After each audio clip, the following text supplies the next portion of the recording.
देश आजाद होने के बाद 70-75 साल हो गए, अभी तक मंथन ही करोगे तो घी कब आएगा बाहर? मेरी दादी अनपढ़ थी, मैं जब छोटा था तो हाथ डूबी दूध डालती थी और हाथे डूबी नो दूध एक बासरी में भेगो करती और बासरी भरवाबाद बासरी में हो बासरा में दड़ती ने पसे रवो लावी ने फेरवती, पसे लोणी न करती ने पसे लोणी गरम करती तारी घी आप तो ये उस तुम्हारे घर में था तो और हमें तो है तो दूध एक भासरी में रेडवास तैयार ने हाँ ताणवा तैयार ने हाँ ते गिहरते हवे। ये बात समझना पड़ेगा। अनपढ़ लोगों को समझ में आता था, हम पढ़े लिखे लोगों को समझ में नहीं आ रहा है। आज से 2500 साल पहले भारत देश में लिच्छवी गण था, तब भी चुनाव की प्रक्रिया थी। आज पूरे देश में, पूरी दुनिया में चुनाव की प्रक्रिया चल रही है। डेमोक्रेसी के लिए चुनाव जरूरी है और हम कह रहे हैं कि चुनाव की बात मत करो। जहां भी आदिवासी सम्मेलन होते हैं यही पाठ पढ़ाया हमको कि नहीं, चुनाव की बात मत करो। तो इलेक्शन का रिफॉर्म कैसे होगा? कैसे होगा? हम लोग कह रहे हैं कि यूएनओ में हमारे प्रतिनिधि बोलने के लिए भेज दिए, विधानसभा में कितने भेजे, लोकसभा में कितने भेजे, क्यों नहीं बोल रहे? उस पर क्या बात होगा? ये बात समझना पड़ेगा।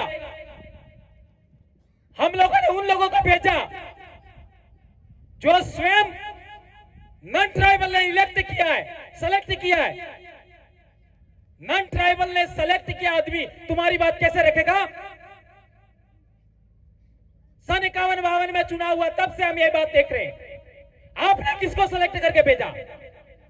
जब आपने सेलेक्ट किया ही नहीं, क्यों बात रखेगा आपकी? ये बात समझना जरूरी है।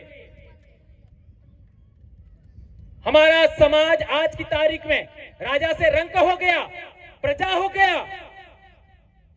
जंगल उजाड़ दिए, पहाड़ उजाड़ दिए। कहां गए श्रीमाली जी? वो आंध्रा की बात कर रहे थे, वहां मैं भी जाके आया हूं। उड़ीसा की बात कर रहे थे, नियामगिरी, वहां भी जाके आया हूं। किधर है? उनको एक बात कहना था, अब है ही नहीं तो किसको कहूं? तो मेरे कहने का मतलब यह है, हमें विकल्प देना और विकल्प की बात आपको अस्वीकार है तो मुझे बुलाए मत। मैं हर चीज का विकल्प देने के लिए बात करने वाला हूं।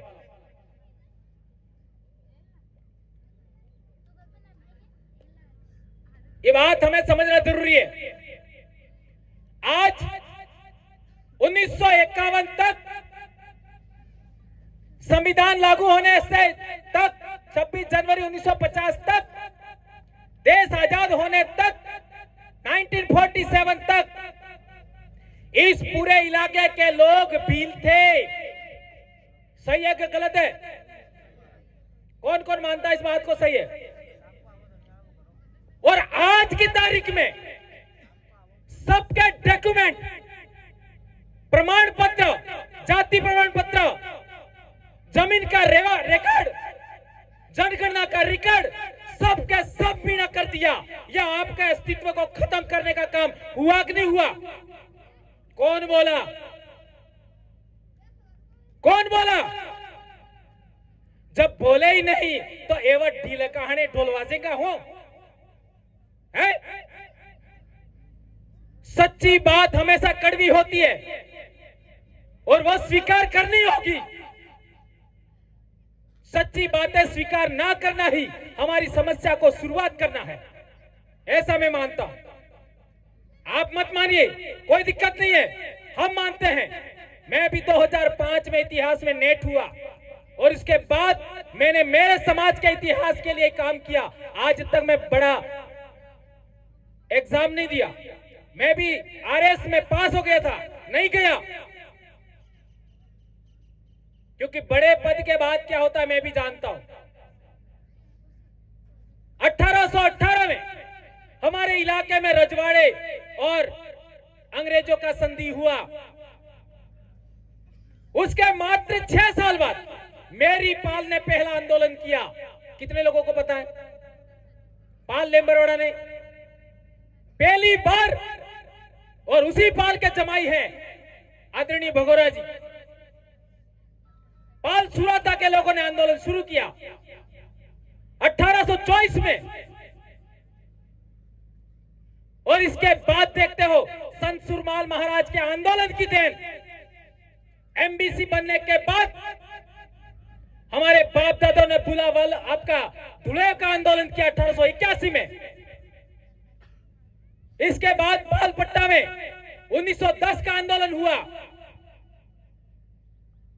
इसके बाद मानगढ़ का 1913 का आंदोलन हुआ। इसके बाद पाल चितरिया का 1922 का आंदोलन हुआ। भूलावालोरिया का 1922 का आंदोलन हुआ, और सभी आंदोलन में हमारे बाप दादे शहीद हुए। ये बात सही है गलत है? यहां तक कि 1947 जून 1947 में शिक्षा के लिए हमारे इलाके की कालीबाई नानाबाई खाट शहीद हुए। ये बलिदान देने वाले लोगों की भूमि है। तो मेरे कहने का मतलब यह है, हमें हमारे इतिहास से सबक लेना होगा। जो कौम अपना भविष्य निर्माण करना चाहती है उसे अपना इतिहास जानना ही होगा, और यदि इतिहास नहीं जानोगे तो खुद को कैसे पहचानोगे? अब आपका 1950 से पहले आप भील थे, आज मीणा किया। कितने लोगों ने वहां आवाज खड़ा किया? विधानसभा में पहला लेटर लिखा वो भी मैंने लिखा। इस विषय को पहली बार किसी ने खड़ा किया, मैंने खड़ा किया। और अभी अभी गवर्नमेंट ने आदिवासियों की बोली में प्राइमरी एजुकेशन के लिए यहाँ की बोली का आपका पाठ्यक्रम बनना चाहिए, ये गवर्नमेंट ने अभी बात मानी। जब 2016 में मैंने बात बोली थी तो कई लोग हंस रहे थे। आज की तारीख में लोग अंग्रेजी पढ़ रहे हैं, दूसरे देशों में लोग जा रहे, नहीं ये लोगों को पीछे ले जाने की बात करें। क्यों कहा था? आदिवासी बोली और हिंदी बोली में बहुत सारा विरोधाभास है, बहुत सारा विरोधाभास। बच्चा समझ नहीं पाता है, घर में कुछ और बोलते हैं, स्कूल में कुछ और बोलते हैं। इसलिए यह जरूरी है, और बच्चे की मदर टंग में एजुकेशन बहुत जरूरी है। और यदि ये बात 1950 के आसपास मान ली होती तो जो लोग आज मजदूरी कर रहे हैं अहमदाबाद वगैरह में, सूरत वगैरह में, वो भी नौकरी कर रहे होते। आईपीएस, आरएस, आईएएस होते हमारे समाज के लोग। ये बात बहुत बड़ी है। और तो और संत मावजी महाराज का आंदोलन 16वीं सदी, जब महाराणा प्रताप का जमाना था, उस समय की बात कर रहा हूं। 16वीं सदी में मावजी महाराज ने कहा था, वर्ण धर्म मटी जासे, जात पर जात नातरा थसे, कौन ब्राह्मण कौन सुदा। ये संत मावजी महाराज ने कहा था। और संत मावजी महाराज जाति व्यवस्था, वर्ण व्यवस्था के विरोध थे, छुआछूत के विरोधी थे, ऊंच नीच के विरोधी थे, और इसके साथ में दारू के भी विरोधी थे। ये आप सब जानते हो। उसी संतों के आंदोलन को आगे बढ़ाया संत सुरमाल महाराज ने, और उन्होंने भी दारू के विरोध में अपनी बात रखा। इसके बाद संत गोविंद गुरु महाराज ने भी यही बात आगे बढ़ाई दारू के विरोध में। गांव गांव में जन जागरण किया। आज मैं बोल रहा हूं तो वो भी संत गोविंद गुरु के आंदोलन की देन है। मेरे गांव ने गोविंद गुरु को बनाया, मेरी पाल ने मेरे गांव में पैदा हुए, इतना बड़ा आंदोलन खड़ा हुआ। उस आंदोलन में भी वही बात था। इसके बाद देखो देवापुरी महाराज वही बात किया, आपका दादपुरी महाराज ने भी वही बात किया। लेकिन 1951 के बाद हमारे भक्तों का आंदोलन, हमारे संतों का आंदोलन, 300 साल का संतों का आंदोलन इन नेताओं ने खत्म किया। दारू पिला करके, घर घर दारू बेच करके, घर घर पानी नहीं पहुंचाया, लेकिन चुनाव में घर घर दारू पहुंचाया। इसलिए मैं इन लोगों का सख्त विरोधी हूं। लेकिन केवल विरोध करने से कुछ नहीं होगा। देश में डेमोक्रेसी है, देश में रूल ऑफ लॉ है, देश में कॉन्स्टिट्यूशन है, उसके अकॉर्डिंग आपका प्रतिनिधि वहां भेजना ही होगा। इसलिए 1932 में पुणे पैक्ट करार के तहत हम लोगों से सिलेक्शन का राइट छीन लिया था। कई लोग तो ऐसा जानते हैं कि देश आजाद होने के बाद ही सरकारें बन रही है। ऐसा नहीं है, देश आजाद होने से पहले भी सरकारें बनती थी। वो इतिहास बाद में समझेंगे। एक दो सरकार बनी थी तो उसमें भी प्रतिनिधि इसी तरीके से जाते थे।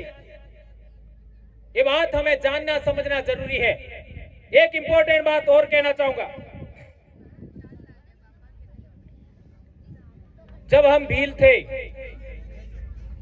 और हमको मीणा लिख दिया गया, अभी सुप्रीम कोर्ट ने जजमेंट दिया उप वर्गीकरण का, बराबर है, उप वर्गीकरण का जजमेंट दिया। अब यदि गवर्नमेंट ये नियम बना दे कि जो मीणा भाई है उनको ए श्रेणी मान लिया जाए और इनको इतना आरक्षण दिया जाता है, और भील है उनको बी श्रेणी मान लिया जाए और इनको इतना आरक्षण दिया जाए, तो आप लोगों का क्या होगा? कभी सोचा? आपका कंपटीशन किससे होगा? वो दौसा, अलवर, सवाई माधोपुर, करौली के भाइयों से। तो क्या होगा? इसलिए आपको 1950 के आसपास का रेवेन्यू रिकॉर्ड निकालिए, कलेक्ट्री में जा करके मिल जाएगा। और प्रतापगढ़ का हमने एक गांव का निकाला, सारे गांव में एक भी भील नहीं है। और 1956 का रिकॉर्ड निकाला, सारे गांव के लोग भील हैं। और इसके आधार पर आपको डॉक्यूमेंट पुनः बनाने पड़ेंगे। नंबर 1, ये बात बहुत जरूरी है आज की तारीख में। एक बात और, ये डीलिस्टिंग का मुद्दा बड़ा पैमाने पर चल रहा है और हमारे लोग भी गलती कर रहे हैं। देश आजाद होने से पहले जो लोग हमारे ईसाई बने, ये बात कुछ समझ में आती है, शासन कोई और था, लेकिन आज भी लोग बन रहे हैं, ऐसा मैंने सुना है। अब वो कितनी बात सही है कितनी नहीं, मेरे को पता नहीं, क्योंकि मैं तो भगत आदमी हूँ। संत गोविंद गुरु महाराज के कोटवाल का बेटे का बेटा हूँ, मैं भी कोटवाल का बेटे का बेटा हूँ। तो मैं कहना चाहता हूँ कि आज का अफगानिस्तान से आगे का इलाका देखिए, ईरान, इराक, सीरिया, तुर्की, इजराइल, फिलिस्तीन, इन देशों में आज इस्लाम है। इस्लाम से पहले कौन सा धर्म था वहां? बहुत इंपॉर्टेंट बात समझा रहा हूं, दूसरे देश का उदाहरण देकर के आप लोगों को समझा रहा हूं। वहां आज इस्लाम है, 6वीं शताब्दी में इस्लाम आया। उससे पहले वहां कौन सा धर्म था? पहले ईसाई धर्म था। और ईसाई धर्म की शुरुआत गणो ईस्वी सन से। उससे पहले वहां कौन सा धर्म था? यहूदी धर्म और पारसी धर्म। और यहूदी धर्म और पारसी धर्म से पहले वहां कौन सा पंथ था? धर्म था मिथ्राइस पंथ और हुरियन पंथ। और मिथ्राइस पंथ और हुरियन पंथ से पहले वहां कौन सा धर्म था? ट्राइबल रिलीजन, जिसको हम प्रकृति पूजा कहते हैं, जिसको हम पूर्वज पूजा कहते हैं, वह ग्रीक तक था। पूरी दुनिया के अंदर तो ट्राइबल रिलीजन से हुरियन रिलीजन में, मिथ्राइस पंथ में, और मिथ्राइस पंथ और हुरियन पंथ से यहूदी धर्म में परिवर्तन हुए, पारसी धर्म में परिवर्तन हुए, और पारसी धर्म और आपका यहूदी धर्म से वो लोग कन्वर्ट हुए ईसाई धर्म में, और ईसाई धर्म से कन्वर्ट हुए इस्लाम में। यदि हम लोग भी उसी तरीके से रिलीजन के अंदर परिवर्तित होते रहेंगे तो हम आदिवासी रहेंगे? नहीं रहेंगे। हम आदिवासी रहेंगे? नहीं रहेंगे। तो आपका जल जंगल जमीन का अधिकार का क्या होगा? खत्म। आपका आरक्षण का क्या होगा? खत्म। आप बातें बड़ी बड़ी करते हो, उनका क्या होगा? खत्म। इसलिए ये बातें बहुत समझना जरूरी है। इसलिए मैंने कई जगह जो लोग मेरे से सलाह मांगते हैं तो मैंने 2-3 बातें उनको भी बताई कि आप इस तरीके से भीली संस्कृति में, आदिवासी कल्चर में आप रिटर्न आ सकते हैं और आइए। तो मेरे कहने से कुछ लोगों ने रिटर्न भीली संस्कृति को एडॉप्ट किया। कोई माई का लाल बताए किसी ने ये लोगों को वापस रिवर्स कराया? और मैं आप लोगों के माध्यम से जो लोग सुनेंगे मेरे को, उनसे भी कहना चाहता हूं, आपका पूर्वजों का कल्चर है, उसको एडॉप्ट करिए। ये बात जाननी समझनी जरूरी है। एक और बात, खारू तुरु केवो है ने खारू तुरु वेटवो है, લીમડો કડગો સરે પણ ખારો તુરુએ नहीं मानवो है, कड़गोए नहीं मानवो है, बुरुए नहीं मानवो है। क्यों कहा? मैंने जो कड़क कड़क बातें आपको कह दी उसको आधार मानोगे तो मेरे बोलने का मंतव्य कोई काम का नहीं है। क्यों कहा? मंथन करिए। हम टीचर है, हमको मालूम है बच्चों में अपेक्षित परिवर्तन कैसे करना है। 25 साल की नौकरी हो गया मेरा भी, हमें मालूम है, बहुत सारे बच्चे पढ़ाए, और आज की तारीख में हम समाज को भी पढ़ा रहे हैं। आज लाखों लोग हमारे साथ जुड़े हुए, और आज पहली बार जाजम से पैदा किया हुआ आदमी दिल्ली पहुंच गया। ये हमारे बाप दादे कहते थे, संत गोविंद गुरु महाराज ने भी कहा था, दिल्ली मारी गादी है अंग्रेजिया, ने मानो ने मानो। ये बात अने कालिया पूरी की दी, ये बात ध्यान रखना होगा। जयपुर में भी, जयपुर का राजा हल्दी घाटी के युद्ध में अकबर का सेनापति बन करके यहाँ आया था, उसके इलाके में भी 4-5 लोग हमने भेज दिए, और वो इस जाजम के अनुसार बात करते हैं। किसी संगठन के हेरे घेरे की बात नहीं सुनते, और नई बात सुनेंगे तो हमारा महीने में एक कैडर होता है, वहां उनकी लेवी तोली जाती है। लेवी का मतलब समझे? सबके बीच में आपको ये बात नहीं बोलनी थी, कैसे बोली? ये बात बोलनी थी, क्यों नहीं बोली? ऐसे सवाल जवाब होते हैं, तब जाकर के वो ठिकाने रहते हैं। एक और बात, विकल्प हमारी धर्म परंपरा का, चूंकि हमारे देश में 1931 में ट्राइबल रिलीजन था आदिवासियों का, उससे पहले एनिवेज, एबोरिजन, इंडिजिनस, ये ट्राइबल रिलीजन थे। और क्यों थे उसके अकाट्य प्रमाण आज भी हमारे पास है, आज भी हमारे समाज में जिंदा है। उन प्रमाणों के आधार पर हमें पुनः बोलना होगा जनगणना में कि हमारा 1931 तक जो विकल्प था उसे पुनः बहाल किया जाए। हम कोई नया नहीं मांग रहे, ये बात हमें कहनी होगी। कहना आपका वो दस्तावेज बदले या ना बदले, हमें दिमाग से परिवर्तन हो रहा है। जैसा अशोक दादा कह रहे थे, विचार में परिवर्तन, वो लिखे या नहीं लिखे कोई दिक्कत नहीं। एक और बात, भक्ति की हमारे दादा बता रहे थे, भक्ति की बात। अरे भैया भक्ति में भेड़रोपा नो काम कणी की दुआ खोड़जूस ने तो भक्ति हरते बसेगा है, हरते बसेगा। अभी हमारे 84 की बात करें, उपचुनाव था, 92 पंचायत 96 पंचायतें और 92 जगह दारू उतारा ऑन रिकॉर्ड, 92 जगह। विचार करिए, 96 पंचायत ने 92 जगह दारू उतारा। अब किसने उतारा आप समझ सकते हो। एक आदमी स्पेशल इसके लिए लगाया था, फिर भी हमारे कैडराइज लोगों ने इनको हरा के भेज दिया। ये जीतनी है क्या? सारी सरकार लगी, 5-5 मंत्री लगे, 5-5 मंत्री घर घर घूम रहे, खेतों में घूम रहे, तो भी इनको हरा करके अपना आदमी भेज दिया जिता के। ये क्रांति नहीं है तो क्या है? ये सामाजिक क्रांति है, ये कोई राजनीतिक क्रांति नहीं है। और कई लोगों को लगता है कि हम राजनीतिक काम करते हैं तो हमारा आज तक प्रदेश कार्यकारिणी नहीं बनी है, हमारा आज तक राष्ट्रीय कार्यकारिणी नहीं बनी है, हमारे आज तक जिला कार्यकारिणी नहीं बनी है, हमारी आज तक ब्लॉक कार्यकारिणी नहीं बनी है। कारण क्या है? बनी है भाई? किसी को मालूम है बनी है क्या? नहीं बनी है। क्यों नहीं बनी? जबकि साल 1.5 साल होने आया।